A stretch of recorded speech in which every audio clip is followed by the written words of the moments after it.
이 시간 말씀을 중심으로 성공한 다음이 중요합니다. 성공한 다음이 중요합니다. 라는 제목으로 말씀 전하도록 하겠습니다. 이 시간 우리 옆에 분들과 인사하도록 하겠습니다. 내가 교회입니다. 당신이 교회입니다.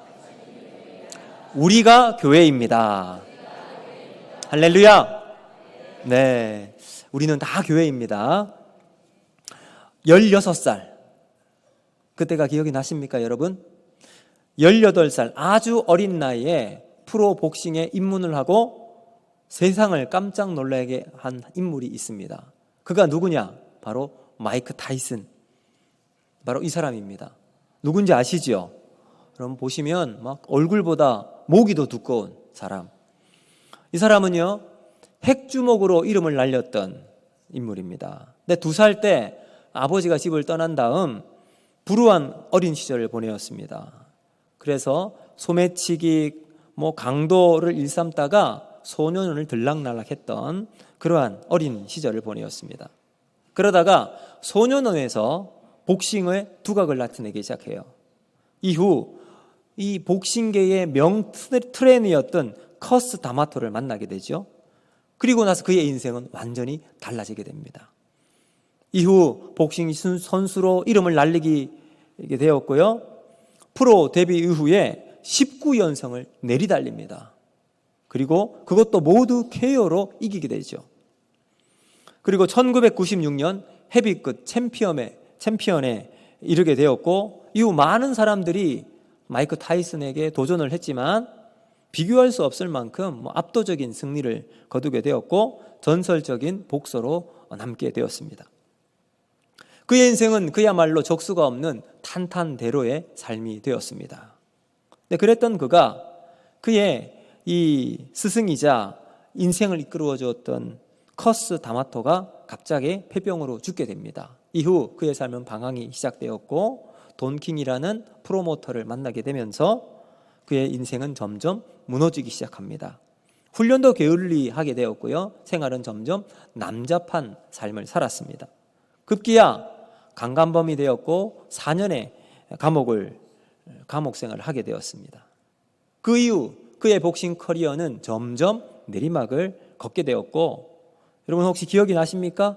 최악의 경기로 뽑고 있는 에반더 홀리필드와의 경기에서 그는 경기에서 이길 수 없게 되는 것을 직감하게 되자 귀를 물어뜯게 되는 엽기적인 행동을 벌이게 되면서 그의 이름이 핵주먹이 아닌 핵이빨이라고 하는 오명을 쓰게 되었습니다. 타고난 재능과 천부적인 실력으로 큰 성공을 이루었지만 마지막은 허무하게 무너지는 사람의 모습으로 우리의 기억 속에 남아있는 마이크 타이슨. 그럼 이것을 통해서 여러분 아무리 성공한 인생이라 할지라도 그 다음 어떻게 관리하느냐가 그 인생을 좌우한다는 것을 배울 수가 있습니다. 지금 이룬 성공이 또 다른 성공과 성장의 발판이 되는가, 아니면 정점을 찍고 인생의 내리막길로 가파르게 내려가게 되는가, 이 두 갈래길에 우리는 놓여 있게 되는 거죠. 여러분은 어떤 삶을 살아가고 싶으십니까? 두말할 필요가 없이 성장과 또 다른 성공을 위한 발판으로 우리의 성공이 이어지기를 원하실 것입니다. 저는 여러분이 그런 삶을 살아가기를 주님의 이름으로 축복합니다. 자, 오늘 말씀을 보시면 150년 동안 완성하지 못했던 성벽이 마침내 완성이 됩니다. 드디어 완공하고 난 다음에 이야기가 진행됩니다. 꿈에서나 그리고 있었던 이 성벽이 완공되고 난 다음 백성들이 가졌을 그 성취감은 이루 말할 수가 없었을 것입니다. 이제 완성한 다음 이 백성들 앞에도 두 갈림길이 놓여 있을 겁니다. 첫 번째, 이것을 바탕으로 믿음의 공동체로 하나님 앞에서 살아가는, 하나님의 축복을 경험하는 믿음의 공동체가 되느냐, 이 길이 하나가 있고, 두 번째 길은 타이슨처럼 승리의 정점을 찍고 이제 가파른 내리막길을 걸어가는 공동체가 되느냐. 느헤미야는 성벽 완성을 이스라엘의 역사의 흐름을 바꾸는 놀라운 일을 이루는 인물로 또 역사성을 가지기를 원했습니다. 그렇다면 그가 어떻게 이 이스라엘 믿음의 공동체가 하나님이 기뻐하시는 또 다른 성장과 성공의 발판으로 삼을 수 있었는가? 그 비결을 오늘 말씀을 통해 살펴보면서 우리가 우리의 인생길에 있어서 하나님이 주시는 믿음의 성공 이후에 우리가 어떻게 우리의 삶을 살아가야 할지 말씀을 통해 은혜를 받고자 합니다. 먼저 첫 번째, 우리는 우선순위를 먼저 해야 할 필요가 있다라는 겁니다. 여러분, 이 느헤미야는 이 리더십에 있어서 탁월한 사람입니다. 자신이 무엇을 해야 할지 알 수 있는, 잘 아는 사람이었습니다. 그는 우선순위가 확실했던 인물이었습니다. 느헤미야 1차적인 목표는 예루살렘 성벽을 잘 쌓고 완성하는 것이었죠. 그러나 그의 궁극적인 목표는 이스라엘 백성이 하나님의 백성으로서 정체성과 공동체성을 회복해서 열방을 향한 축복의 통로로 쓰임받는 하나님의 백성으로 나아가는 데 있었습니다. 이제 예루살렘 성벽이 쌓아지게 되었고, 예루살렘 성은 본연의 모습을 갖추게 되었고, 이제 이스라엘 백성들이 예루살렘 성을 중심으로 함께 예배하고 하나님을 섬기는 그러한 틀을 갖출 수 있게 되었습니다. 근데 중요한 것은요, 이제 이것은 예루살렘 성이라고 하는 겉모양만 갖춘 것에 불과하다는 것을 느헤미야는 알게 되었습니다. 그래서 느헤미야가 그 다음 단계로 갖추어진 이 겉모양의 내용을 채우는 과정들이 이제 앞으로 느헤미야서를 통해서 우리가 살펴보게 될 것인데, 여러분, 우리가 성공을 하고 성취 이후에 실패하는 사람들을 많이 보게 됩니다. 무슨 이유가 있어서 그들은 성공 이후에 또 다른 실패를 경험하게 되는 것일까? 느헤미야는요, 외부의 성벽을 재건한 이유를 결국 이스라엘 공동체의 내부의 성벽을 재건하는 것을 목표로 두었습니다. 여러분, 이것은 우리의 신앙생활의 본질을 이야기하는 것과도 같은 겁니다. 여기서 우리는 교회의 본질을 찾을 수가 있는데, 교회는요, 우리가 겉으로 보이는 예배당에 모여있는 이 건물 안에 있는 내용이라는 거예요. 교회는 건물이 아닌 하나님을 섬기고 하나님을 사랑하는 성도들의 모임입니다. 그래서 하나님을 예배하는 사람들이 곧 교회인 줄로 믿습니다. 느헤미야는 이제 내부의 마음의 성벽을 쌓기 위해서 사람들을 곳곳에 배치를 시킵니다. 이런 말이 있죠. 인사가 만사다. 어떤 조직이든지 좋은 인재를 발탁해서 적재적소에 배치를 시키면 그 단체의 흥망성쇠를 결정하는 중요한 요소가 되어지게 됩니다. 미국 스탠포드 경영대학원의 짐 콜린스라는 교수님이 이런 글을 썼습니다. 이분이 미국의 탁월한 대기업들을 쭉 연구해 본 결과 공통점이 있었어요. 그 공통점은 바로 인사 시스템이 비슷하다는 거예요.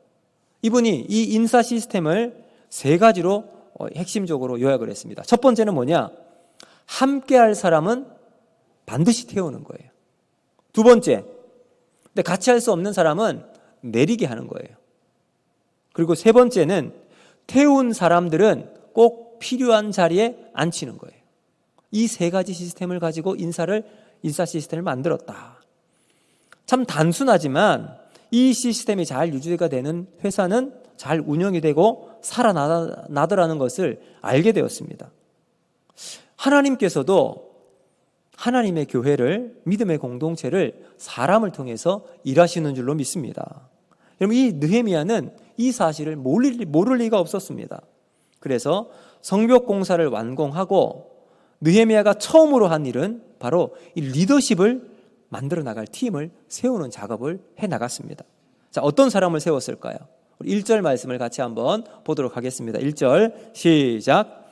성벽이 건축됨에 문짝을 달고 문주기와 노래하는 자들과 레위 사람들을 세운 후에. 아멘.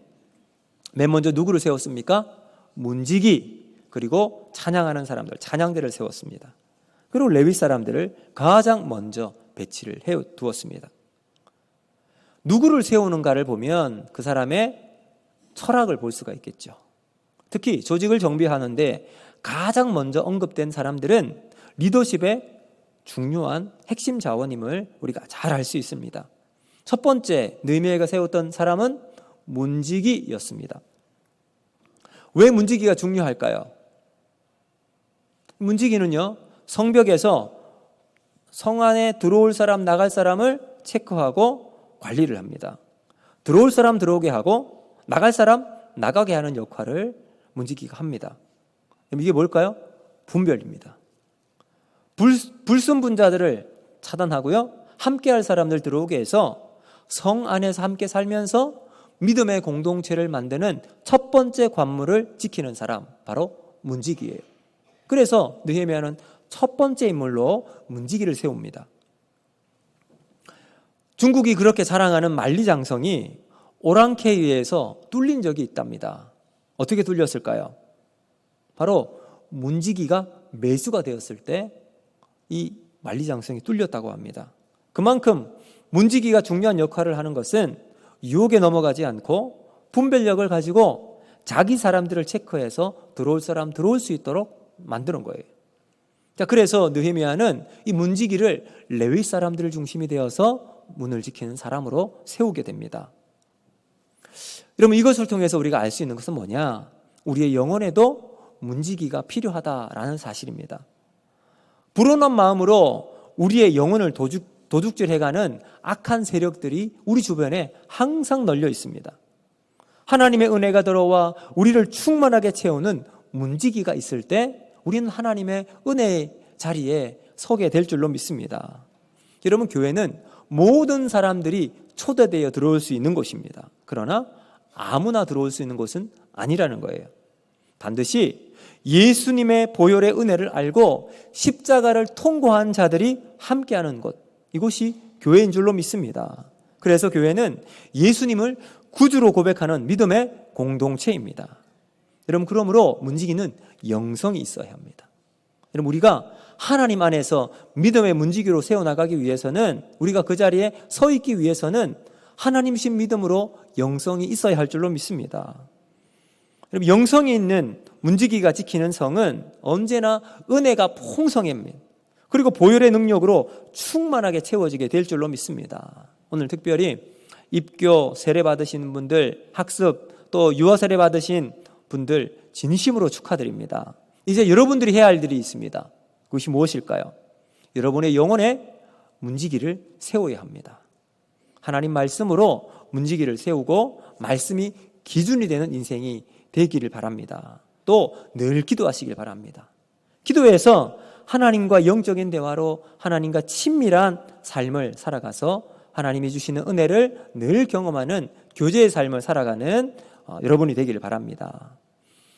자, 이제 느헤미야는 찬양하는 사람들을 세워요. 우리 어제도 우리 찬양대가 멋진 찬양으로 또 은혜를 우리에게 주었는데, 우리 교회 찬양팀은 너무나도 귀하고 소중합니다. 왜냐하면 이들이 바로 예배를 이끌어 나가는 역할을 해 나가기 때문입니다. 세상 사람들이 세운 성을 지키는 것은 창과 칼이 지킵니다. 그러나 예루살렘 성, 이 거룩한 하나님의 성은 하나님의 임재가 가장 중요한 핵심에 있습니다. 여러분, 예배는 하나님과의 관계를 회복하는 것입니다. 이스라엘 백성들이 포로로 끌려갔던 이유가 뭘까요? 그들 가운데 예배가 무너졌기 때문입니다.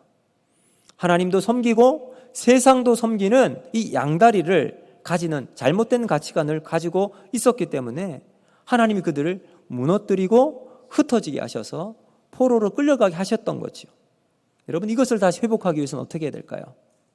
다시 하나님 앞에 예배의 자리를 지키는 삶이 되어지면 회복하게 될 줄로 믿습니다.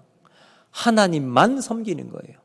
하나님도 섬기고 세상을 섬기는 게 아니라 오직 우리의 영원한 주인 되신 하나님만 섬기는 그러한 우리가 되어야 할 줄로 믿습니다. 그러면 하나님이 영광 받으시는 거룩한 예배가 되어지게 되는 겁니다. 오늘 느헤미야는 성벽을 완성하고 또 찬양대를 세운 것처럼 우리의 삶에도 진정한 예배가 회복되는 은혜가 있기를 바랍니다. 여러분, 영성이 회복되고 찬양받으시기에 합당하신 하나님만 예배하는 우리 모두가 되어지면 하나님이 우리의 삶을 기뻐 받으실 줄로 믿습니다. 그래서 하나님이 우리의 삶을 강하게 역사하시고 선한 길을 인도하는 그러한 믿음의 삶이 우리 모두에게 있기를 바랍니다. 여러분, 우리의 삶의 중심은 예배에 있는 줄로 믿습니다. 이제 두 번째는 뭐냐? 기준을 세워서 관리하라라는 겁니다. 여러분, 축복을 받는 것은 참 좋습니다. 행복하죠. 그런데 이 받은 축복을 관리하고 유지하고 누리는 것은 훨씬 더 중요합니다. 우리 건강의 축복을 받은 사람은 건강 때문에 걱정이 없을 거예요. 그런데 받은 이 건강의 축복을 관리하지 않으면 어떻게 될까요? 아마 여러분 중에 다이어트 하시는 분들도 계실 텐데, 다이어트 열심히 해서 밥을 줄이고 또 운동을 열심히 해서 체중을 탁 관리를 했습니다. 누가 보기에도 좋은 몸이 되었어요. 근데 그 다음 관리하지 않으면 어떻게 될까요? 요요 현상이라고 들어보셨습니까? 다시 예전보다 더 몸이 막 안 좋아지는 현상이 일어나게 되죠. 몸이 불기 시작하고 얼굴도 막 검붉어지기 시작합니다.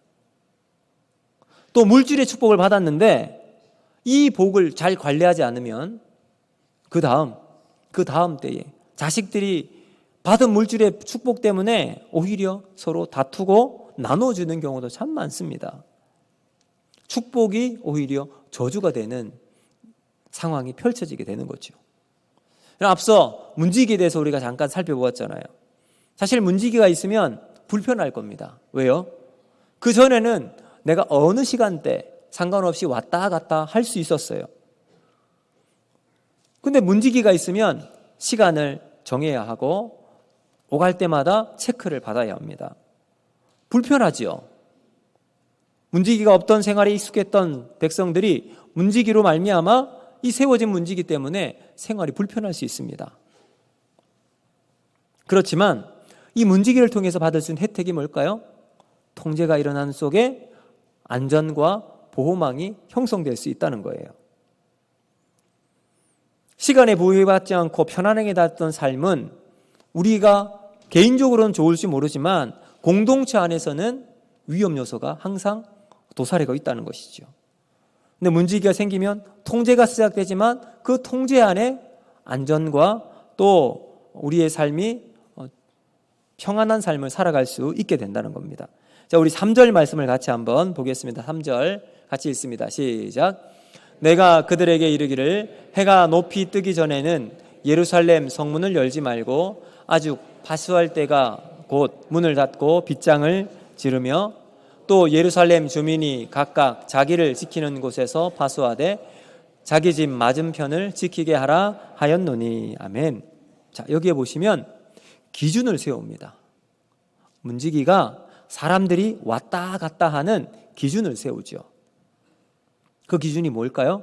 환한 해가 떠 있는 시간에만 사람들을 출입할 수 있도록 통제하는 겁니다. 자, 이 기준의 핵심, 안전성 확보입니다. 여러분, 대적들의 견제 속에서 성벽은 완공이 되었습니다. 단 52일 만에 위대한 역사가 완성이 되었어요. 그렇지만 여전히 유비무환의 철통과 같은 경계태세를 아직 풀 수는 없었습니다. 혹시 모를 대적들의 침입을 대비해야 했기 때문에 그렇습니다. 여러분, 여기에 느헤미야의 탁월함을 우리가 발견할 수가 있는데, 느헤미야는 약한 적도 우습게 보지 않습니다. 그리고 승리했다고 자만하지도 않습니다. 결코 상대를 과소평가하지 않습니다. 그래서 기습에 대비해서 재정비에 들어가고 있는 거죠. 여러분, 우리의 영적인 삶을 돌아보아도요, 사탄은 언제나 우리의 빈틈을 노립니다. 이 침입을 예방하기 위해서는 우리는 영적인 대낮에 신앙생활을 해나가야 할 줄로 믿습니다. 사탄이 언제 침입할까요? 우리의 어둑어둑해진 영혼의 상태일 때 들어옵니다. 어두운 밤에 담을 넘으면 틀림없이 적군일 거예요. 그런데 어둑어둑해지면 적군인지 아군인지 우리가 잘 분별할 수가 없습니다. 수많은 사람들의 틈 속에서 자신의 정체를 숨기고 들어올 수 있기 때문에 이때 들어올 확률이 훨씬 높습니다. 그렇다면 이 적들의 침입을 어떻게 우리가 예방할 수 있을까? 조금 불편할 수 있지만 문지기를 세울 때 이걸 예방할 수가 있습니다.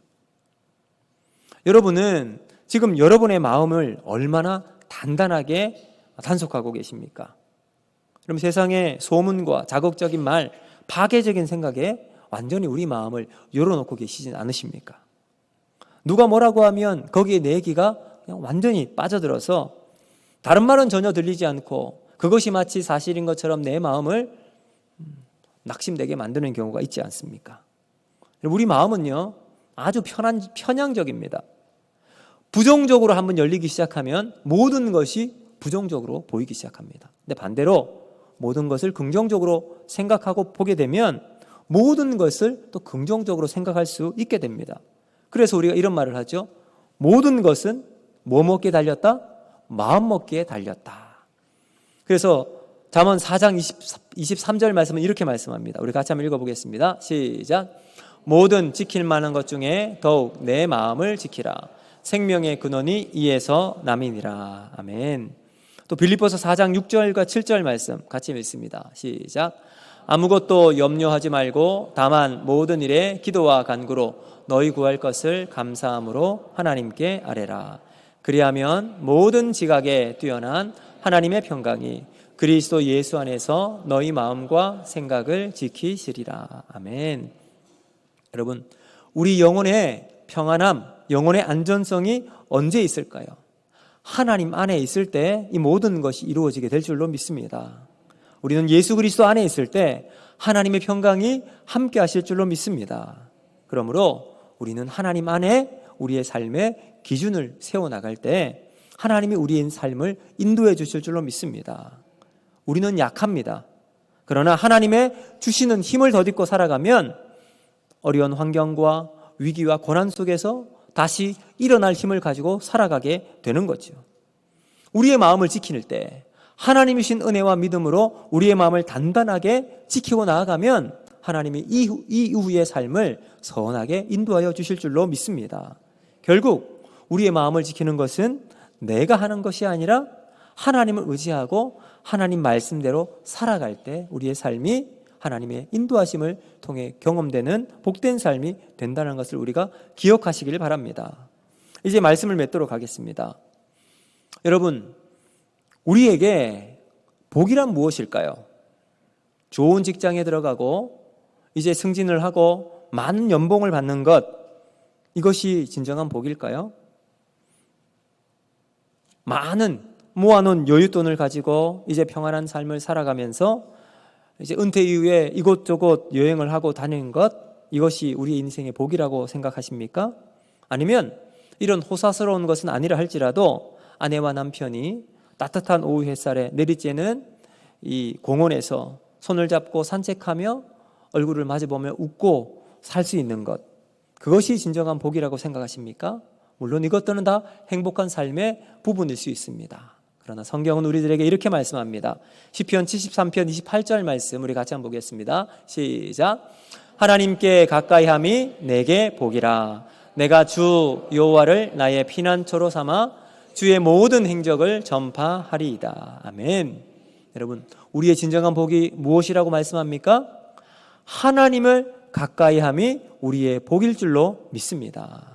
우리의 인생의 최종적인 목적과 삶은 내가 아니라 하나님임을 고백하고 하나님과 동행하는 저와 여러분이 되기를 주님의 이름으로 축복합니다. 여러분, 그러기 위해서는 우리가 오늘 주신 말씀처럼 우리의 삶의 우선순위를 하나님께 두는 겁니다. 그리고 기준을 하나님께 두고 믿음으로 잘 관리할 수 있는 삶을 살아갈 때 하나님이 주신 복을 누리고 우리 인생에 있어서 가장 위대하신 하나님이 내 삶의 주인으로 모시는 복된 삶이 우리에게 일어나게 될 줄로 믿습니다. 오늘 평강의 하나님이 우리를 지키시고 인도하시는 그러한 한 주의 삶이 우리 모든 성도들 가운데 일어나기를 주님의 이름으로 축복합니다. 이 말씀 기억하면서 이 시간